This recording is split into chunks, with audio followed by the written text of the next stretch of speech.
How to get Souls of Night in Terraria. So you cannot obtain this item before hard mode. First, you must defeat the Wall of Flesh in the Underworld, right here. Then second is locate your newly generated Underground Corruption or Underground Crimson biome. So you absolutely cannot farm these on the surface. You strictly must dig deep into the cavern layer until the background shifts to the evil biome theme.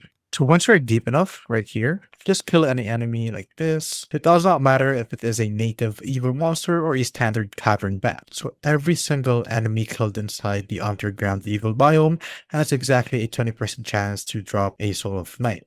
So as you can see, this monster that died dropped a Soul of Night right there. So let's try finding some more monsters. So here I just killed one just like that, and it dropped another Soul of Night. There's another monster right here. Let's see if it drops one. So it doesn't.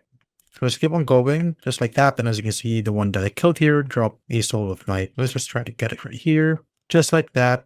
So to maximize your farming speed, you can clear out a wide open area, place a water candle, and drink a battle potion to force massive spawn rates. And once you have enough of the Soul of Night, you can use it to craft the Key of Night, which summons the deadly Biome Mimic, and to craft the mechanical boss summoning items. And that is how you get Souls of Night in Terraria.